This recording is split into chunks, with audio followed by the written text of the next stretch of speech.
Yawan jibung yawan ralep yawan bom. Ak yawan.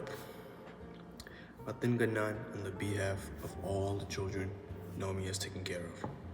Idan jugalabun, Mama Bawaya, and Muri, in Jeremiah Loban. Ijalaga, Alabin Najari Roman Ganan way. You know, speech issues, but Jalburatin Gajan Majal Drip, but a lot of English, so I'm sorry if you don't understand. I don't like Mayor in Washington State. But the person I want to talk about today is Naomi Rubin, who was more than just my auntie and guardian. To me, she was my mother. First and foremost, I want to thank God for the many opportunities He has given me in life. I want to start by apologizing for not being there in person due to some issues here, but my mother should be there representing me and her family up here in Washington. Naomi was like a mother to me.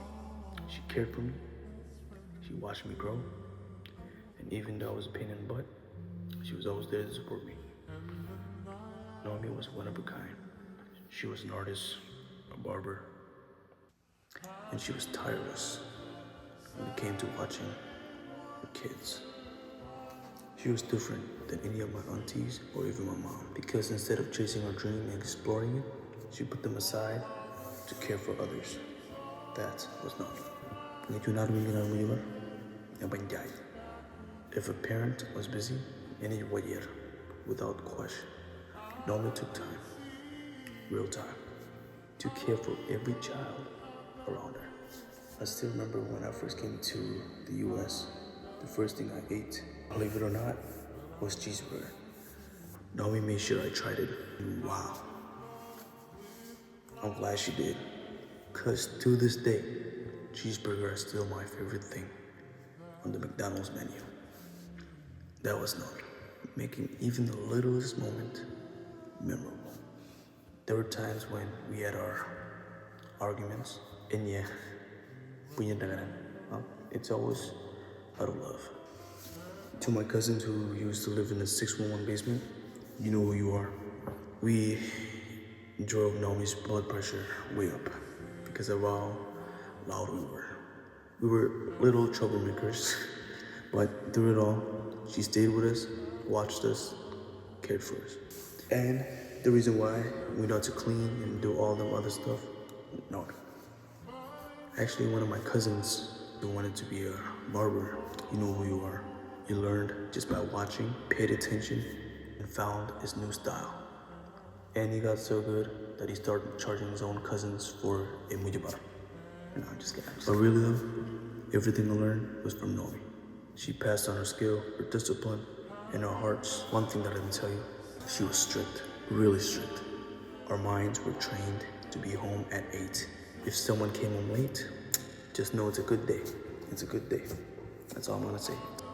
Without Naomi, I wanna be who I am today. That's why when I heard the news, I wasn't shocked. I couldn't believe it. I shut everything down and I just went outside. I stood there for 30 minutes in silence, staring up at the sky, asking why? Why so early? I wanted her to watch me grow, to see me succeed. I wanted her to see me build a family. I wanted to show her my kids. But what hurts the most is regret.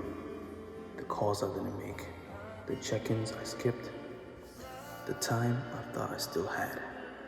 I wish I could go back, but I can't. Still, I trust in God's plan, and I find peace knowing that she is now resting from the pain, no more stress, just peace.